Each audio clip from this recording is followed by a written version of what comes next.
Okay. Hello, everybody. Welcome back to Life and Love Post-COVID Summit. I'm your host, Ari Kardosh, and I have the amazing pleasure of hanging out with my awesome husband today, Jaymin Patel. Hi, everyone. And I invited Jaymin to come in and just share some of what he's passionate about. I'm going to let him introduce himself because I could go on for days about who he is and what he means. So, baby, would you just introduce yourself to everybody? Yeah. Sure. So I am Ari's husband. That's first and foremost, father of our children. So outside of that, I am a growth coach and soul mentor. So there's what I would call professional development, where you're learning, say, networking, leadership, things like that. There's personal development where you may be doing understanding more yourself, stretching kind of your limits, your understanding, maybe going into like shadow work, right? That sort of stuff. And then once you kind of go through a lot of that and you've worked on the personality level and understood your patterns and your trauma, then I come in and I do what I call spiritual development. So I really work at the soul level and help you really just take off more and more layers of what society has prescribed for us in terms of what we feel we're trying to, like a square peg in a round hole type of thing. And what I do is help you just really feel that permission to shave off those edges so that your roundness can fit in the roundness, right? And yet it's like, oh my gosh, and I bring your life into alignment. So it feels like miracles are just occurring every day. And it's like, it's like, I can't believe this is happening. And it's like, well, you're so in integrity with yourself and you're so in alignment and you're out of the stories and you know how to move through. There's two main areas that I really love going into. And those two areas are worthiness and emotions. And those are two big things that block us from kind of the spiritual development that I'm talking about. And so that's really where I work with a lot of people. Most people who come to me have already done, maybe like a Tony Robbins thing or a landmark forum, or they've worked with a coach. Sometimes they've worked with coaches for over a decade. Sometimes they're kind of newer, but they're really thirsty. And so then we come together and it's finding those little places that we are playing small in our lives, whatever aspect of life that might be, as an individual, as a partner, as a parent, as a friend, as a creator, whatever that might be. And then opening up into that permission to be with what's possible. So that's what you're doing and what you're passionate about. Yeah, I love it. And I want to dive into that more. And just okay. Can you also, for those people who don't know who you are, like your journey, can you give them like a 3 to 5 minute overview of like who you are? Yeah. 3 to 5 minute version. Okay. Yeah. So 3 to 5 minute version. Also in real life, I am taller than Ari. She's just sitting up with much more better posture than I am, or has a taller chair. So I just want to, for the record, she seems like towering over me, but in reality, I'm taller. Okay. What was I gonna say? Okay, so I'll give kind of a quick highlight of my story, and then if there's questions or something, I'm happy to go into more. But if we're gonna do like the 3 to 5 minute version, ultimately, I was born in the U.S., son of immigrants, was in a family that had a narcissistic parent and an alcoholic parent. And for me to survive in that environment, I found people pleasing to be the best way to navigate that. So very early on in life, I became a people pleaser, an overachiever, and this led me to some pretty amazing stuff as well. Don't get me wrong, right? So all of our trauma has gifts. And so I graduated high school a year early. I had a full ride scholarship to university where I studied engineering, room, board, tuition, books, everything was covered. I graduated and went to go work for a Fortune 500 company in a leadership development program, and was managing people 3 times my age when I was 22 years old. And then I went on to business school, one of the top business schools on the planet, and just picked up a secondary master's in public policy management. Why not? And then I went on to go work in management consulting, and ultimately found myself in a group that is known as top 5% of earners in the US, ages 25 and up, when I was just 24. And so very much overachiever, worked in consulting for many years, worked with all the major corporations, helped banks figure out, what is the future of money? Will Google be a bank? Will Facebook have a currency? And really high level, beautiful projects that would be on the cover of the Wall Street Journal. And I'd have signed an NDA months prior not to talk about that, but then seeing it in the news and being like, yeah, I did that. So it was a very fun, very glamorous lifestyle. And then I ultimately, I was just finding discomfort in that whole experience. There's a lot of growth and awesomeness, but it was like 80, 90 hours a week. I was aging so quickly in my 20s, and they just expected a lot. And it is one of those things where it was like client, firm, self. So your client comes first, then the firm, and then yourself. And yeah, that was just a very difficult environment to be in. And around this time, I discovered Burning Man. And when I went to Burning Man Festival, and if you don't know what it is, Google it. The photos are amazing. It felt like I was on kind of one of these slingshot things. I'd just been pulled back my whole life. And then Burning Man, it went, and I just went flying the other direction. And so I spent another year trying to quit my job, but I couldn't because I was also making so much great money, and it was actually really challenging and really fun. And then a year later, my friends were like, hey, Jaymin, like, we're either going to stop talking about you quitting or you're just going to quit. So it's been a full year of talking about this. Are you going to do it? And I still couldn't do it, but I knew, I'm like, okay, this is the year I'm going to do it. And then at my next appraisal, they let me know that I was one of the greatest alumni and was going to no longer be part of the company. And they had a job lined up for me in New York, on the path to VP at this amazing spirits company. And they had a whole exit path laid out for me, because that's what happens in consulting. And I looked at it and I said, no, I don't think that's what I want to do. At that point, I had written my first book, which is written for MBA students. And I felt like I needed to do something around that book. And I think I was 29, and I was almost into my 30s. And I said, if there's ever time to be entrepreneurs now, there's ever a product that I believe in, it's me. So I became a speaker, went on to earn over $1 million in speaking fees, traveling around the world, speaking at Harvard Business School, London School of Economics, TEDx, ASAE, from Cape Town to Singapore to Australia to all across the US and Canada, Europe, just all over, and had an incredible, amazing lifestyle where I worked 4 months a year on speaking tour and had 8 months free. And it was during that time that I met this lovely lady, and we very quickly decided to have children. And yeah, I also ended up writing 8 more books, or 7 more books. I have a total of 8 books.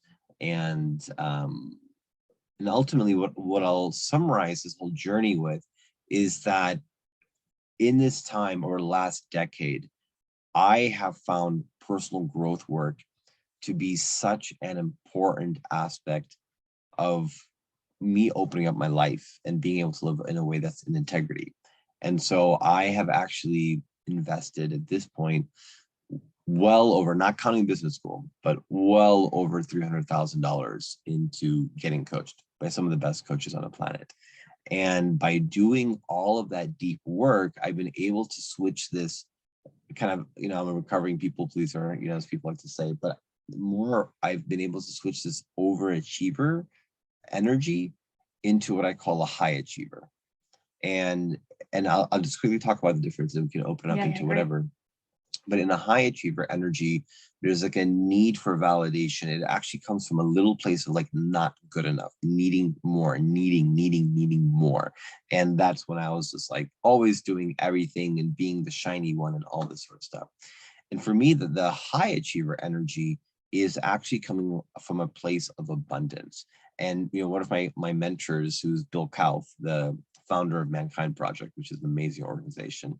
Men, if you don't know what it is, women, if you don't know what it is, it's really powerful. He said, the goal of life is to build so much abundance in your life that you can't help but share it with others. And to me, that's abundance in health, in wealth, in love, in wisdom. And that's ultimately what I've done in my life. And so now everything that I create, I'm still creating so much. All the time. Yeah, all the time. I'm constantly creating, but it comes from this place of wow, everything is beautiful in my life and I have a deep desire. And so my high achiever is following desire, whereas my overachiever was seeking shininess or validation. Does that make sense? And so this work in the middle, which is also what I now have summarized into a shorter program than 10 years.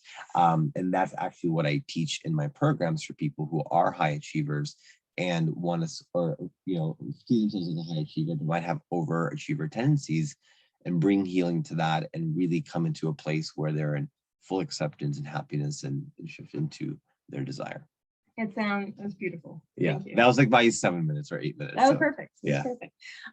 It sounds like this program that you're running is really helping people step into a new way to experience life. And as somebody who's also been an overachiever, yeah, there's a sense of pride when you finally feel like you got a gold star, right? It's like, oh, finally somebody else approved of me in this way. That feels really juicy. But then 5 minutes later, I'm back on the treadmill. Yeah. Right. Yes. It's like, I got it.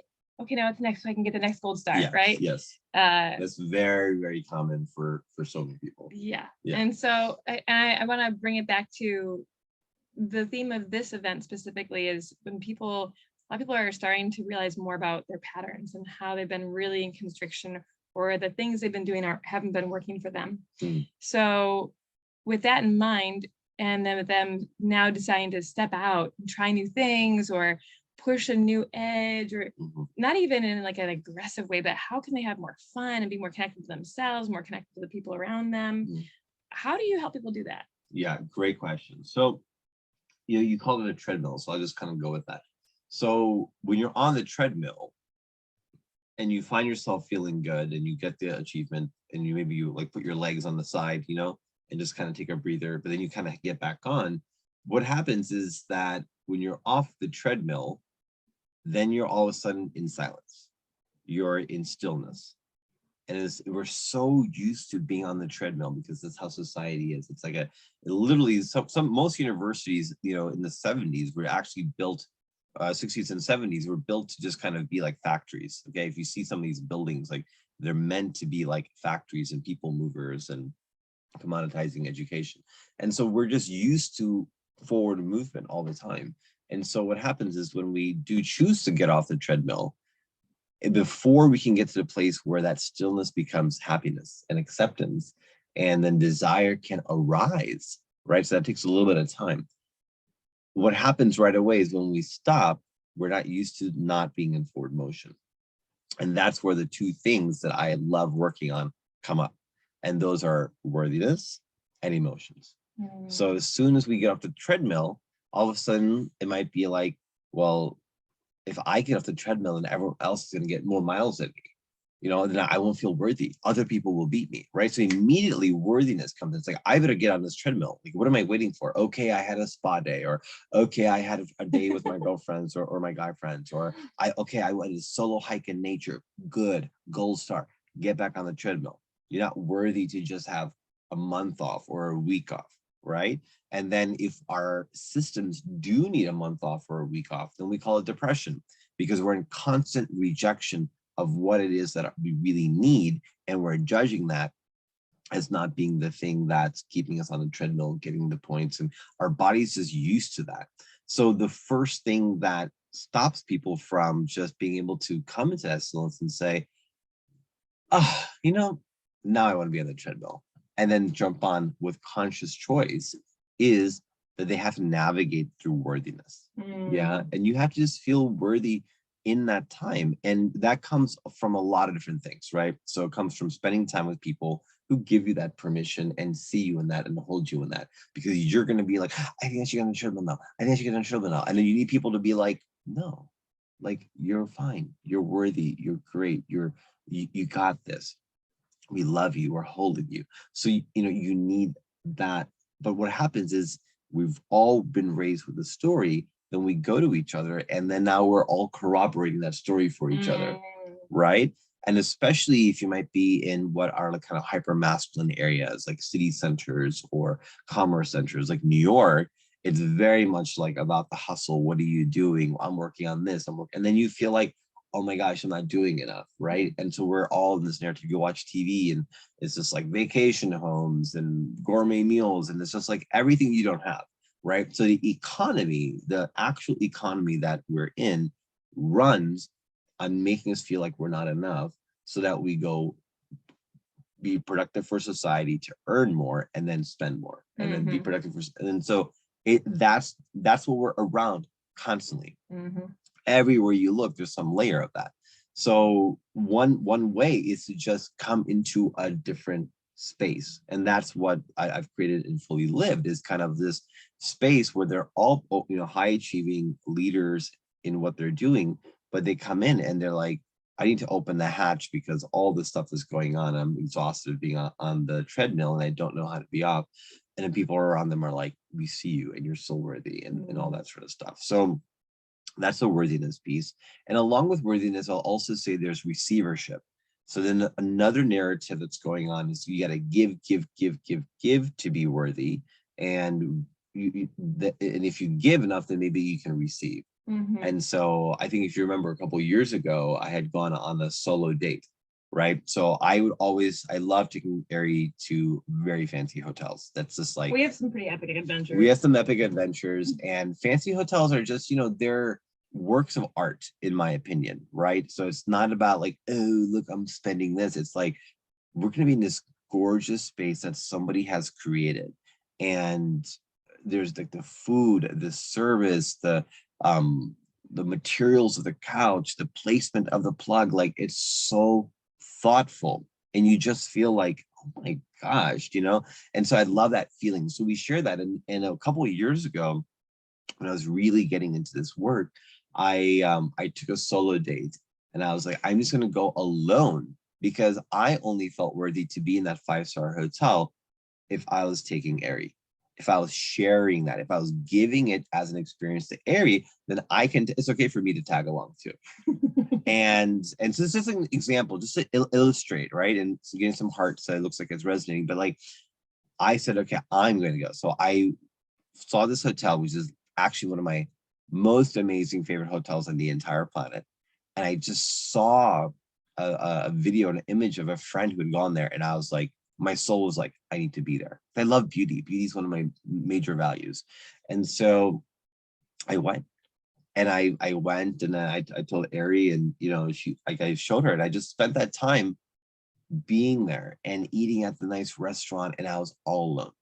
And I enjoyed it for me. And it was such a breakthrough. It was amazing. Yeah. This is the guy who doesn't do, at that time, he didn't do anything alone. He would only go if it was with or for someone else. Yeah, exactly. And so it was a big deal, and it really shifted a lot of things in our relationship too. Yeah, it is honestly it's like a temple. It's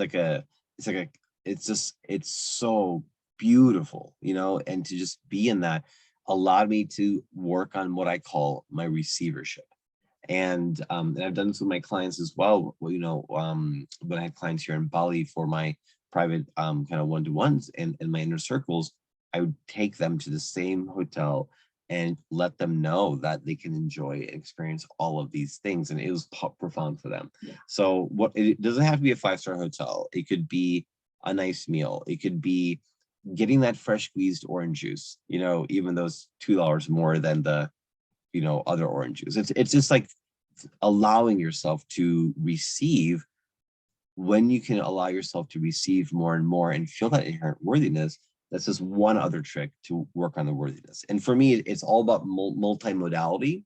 So, you know, even when I am getting coached, I usually have 1 or 2 coaches, if not up to 3 or 4 at a time, while still going to retreats, while still doing online courses. Anything that I see kind of in residence, I sign up for it. So I think that's one piece to keep in mind, is even the worthiness is a multimodal approach. These are just some of the things that I think would be helpful and more immediately being able to be done, is the people around you and then your receivership. Now, the other piece is emotions. Okay. So I love talking, by the way. So like, let's go into emotions. yeah. So the second piece around emotions, especially on this topic, I just feel like I have a lot to share on this topic. So the other piece that happens is when we come off the treadmill and we're in stillness, is one is like, oh, we should get on. Like, is it okay to be off? Like everyone is getting more than me. And then I know, like, da da da da. The other piece is then we feel emotion. So when we're running, we're just like, we're doing this thing, we're giving to others, we're achieving this thing. And when we come into stillness, there's a little bit of like, oh, wow, I feel sad about something, or I feel angry about something, or I regret not telling that person in high school how I felt about them, or, oh man, I never say what's on my heart and I'm just such a pushover. And we just, stories come up, stories give us emotions. And what I will say about emotions is that society has given us an absolutely terrible hand when it comes to understanding emotions. Yeah. And we are pretty much terrified of feeling emotions. And so for me, a lot of what I see in the world, and I'll just go ahead and call some people out in the coaching field who I disagree with. Like I just did a Tony Robbins event. I could not believe what he was teaching around emotions, Joe Dispenza, Heart Math Institute, all have a beautiful collection of work that they do. I'm a fan of all of these people. I'm a fan of a lot of what they teach. But when it comes to this one section around emotionality, they all in some way are teaching bypass. Yeah. And so at this Tony Robbins event, he's like, commit to yourself that you will not feel an uncomfortable emotion for more than 90 seconds. And you're just going to change your physiology and make a move. And I was like, really? We're just going to choose to not feel sadness for 90 seconds. And then we're just going to like jump up and down. No. And then, and then Heart Math Institute, Joe Dispenza, they talk about coherence, right? And so for them, they recognize that when we're in a stress situation or an uncomfortable emotion, cortisol is released in our body. And cortisol has kind of like, diminishing effects in the body. It's a stress hormone. And so like our heart beats faster, human growth hormone is being used up. And so it's actually not great for our longevity. Great. Makes sense. Okay. So we don't want to reduce our longevity, but they're so hyper focused on not having cortisol release into our body that, again, they teach things that are ultimately what I would call bypassing your emotions. Okay.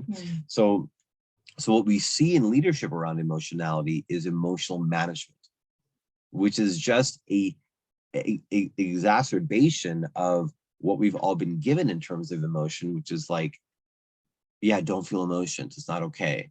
Right. And it's like, how are you? Good. If you say anything else, what's wrong? So something is wrong if you're not good. Oh, wow. So it's just these surreptitious things that show up in what we do that we don't even sometimes recognize are chains.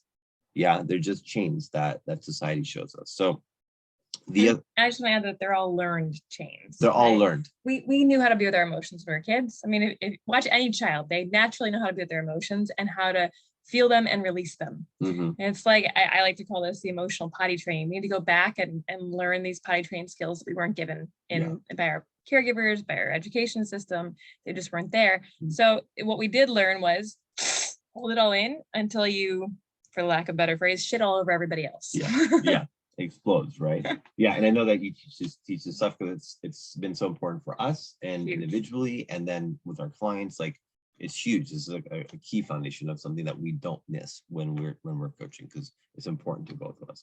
And it's just like a simple story of like anger, right? So we'll just pick out of all of them. Anger is bad, right? If I hear the story of like, oh, you're angry, like I should be afraid of you, or it's not okay, or like control your anger, or all of these sort of things. And I'm here to tell you, anger is beautiful. Oh, it's so good to feel anger. Yeah, anger is a pathway to your power. So here's the real story. You want to know the real story about anger? Yeah. So the real story about anger is that it is absolutely okay, if not even amazing, to feel anger. It is not okay to let your anger hurt someone else. Those are two steps. Our whole lives, we've been told, don't feel anger, it will hurt someone. So inevitably, we believe that we don't know what to do with our anger besides have it hurt someone, and therefore we should not feel it. And so by getting the story that our anger will hurt someone, we don't even feel it. So the liberty, the freedom in this emotion, there's so many emotions, but I'll just focus on this one as an example for the teaching, is it is completely okay, if not even amazing and good, to feel anger. It's not okay to let your anger hurt someone. And as soon as you can just feel that freedom now, it's like oh yeah, because I feel angry about XYZ things and those are happening. And so it's okay. Now it's understanding what to do with that emotion, how to channel it into movement, into breathing, into sound, into like, hitting a pillow or dance or, whatever it might be for each person. There's a variety of practices out there, but to channel that anger and to feel it all and to allow it to finish its cycle. Okay.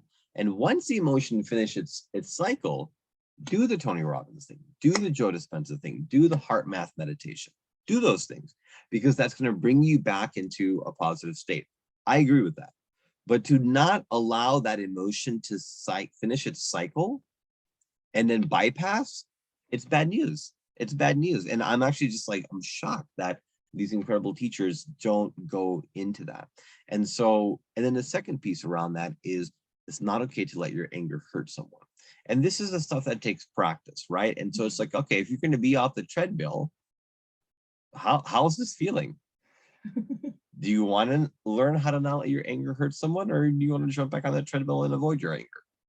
Right? And some people, they may choose the treadmill because they really don't have a lot of choice. I mean, when I say emotions and worthiness, it sounds like, oh, no, but there's so much depth in what is there that we're just like, okay, nope, back on the treadmill. Okay, I'm okay here. At least I know what I'm doing. Get my mind off of it. Right, left, right, left, right, left. And we can be in something else, the avoidance. And so it's brave. It's really, really brave work to come off the treadmill and to really sit in that worthiness, in that emotionality, understand and accept the ways in which your anger has hurt people. Do repair work on that. Understand what happens for you when you lose control or lose your temper, and channel your temper. Take control of your temper, own your temper, right? Change the stories around everything that's within what I just said around anger, on all the little pieces, and then flipping each thing, and it's almost like, to me, it's like when you're, at the Super Bowl and like all the audience holds up a sheet and it says something, and then the whole audience has to flip the sheet and there's something on the other side. That's kind of what the work is, right? That's what the work is that you do when you come off the treadmill, is you hold up the sign and we're all holding this one thing up. We have this one message, and then you go through each little part and turn it. And then when you can turn all of them, there's a new message there, and then you're free. And it's possible, and it happens all the time, but it really requires dedication. And for some people, that's like, now, no more, I'm done, I'm dedicated to this. And they get results like that. Yeah. It's not hard to flip them all, but you need that desire and that dedication to doing it. Yes. Yeah. And then you have freedom from the treadmill. Yes. And then you can still hop on when you want as a conscious choice. Instead of an unconscious duty, you have a conscious choice. And then it's fun. It's like, wow, I feel great. I should go on the treadmill for a little bit today. Okay, I'm done. Bye. And everyone's looking at you like, you're just gonna get off. You haven't been here for days, and it's fun. It is fun. Yeah. And wild. Yeah. And different. And what I also love is it has a ripple effect. Like when other people see you doing this, when other people see you hopping off the treadmill, we'll just keep with this analogy, it gives them permission to hop off too, or to be thinking about, is this really what I want to be doing? What is it that they're doing that seems so different? Because they seem so much more happy. They seem so much more free. Like, what's going on? What's the secret? Why do their kids seem super chill all the time? And like it's just how they communicate, how they connect. Like it's just different. There's a ripple effect, and it goes to everybody around you. And especially if you're a parent, huge impact on how your kids react to you, to life, to themselves, and how they're in touch with themselves, because they're not learning those chains. They get to learn something totally different. Yeah, I will just say it. Our kids have never tantrumed. And people are like, oh, kids just tantrum and you got to ignore it. I'm like, no, okay, do not live with this assumption that your kids are going to tantrum. Okay, if your kids tantrum, I really recommend you go to Google and you type in 2 words, okay, emotion coaching, right? And it's simply a parenting tool that allows you to be with the emotions of your children before they get to the level of tantrum. They're going to be upset and sad and angry and frustrated. They're going to have those emotions, but when you know emotion coaching, you're with them in that moment. The tantrum happens when you're not with them in that moment and you make something else more important than them and more important than their emotions. And then they go into wild abandon of like, see me, hear me. And it's actually so torturous. And again, these are the stories that we all just have in society is, oh yeah, kid throwing a tantrum. I mean, I was actually literally talking to a friend of mine one time. He's at the airport and he's like, oh yeah, our kid's just tantruming, but we're just ignoring him. And I was like, oh my gosh. Oh my gosh. You know, and you can't just kind of be like, well, actually, here's what you should do. So, you know, it's like, it's not even always appropriate to coach people. Yeah. So it's frustrating. And so our kids have never gotten to the tantrum point, and it's just not a natural occurrence. It's the emotionalities are very natural, but when you can respond to them and use tools that are research based and proven and widely available to learn, if you're curious, then you can come through the other side, you know, and the ripple effect is huge because there's a whole generation of people who are living with different narrative. Yeah. Woo! That was amazing. Yeah. So, babe, do you have anything you want to gift to my audience this week? I have 2 things. One is I am running a summit just like this with Ari, or that Ari did. Ari's going to be a speaker on it, and it's called the Fully Lived Summit. So my program is called Fully Lived. Everything that I talk about is being fully lived in your full expression, on your own terms, off the treadmill, just like doing your thing. So I run a program called the Fully Lived 6-Month Journey. If you're interested, you can contact me.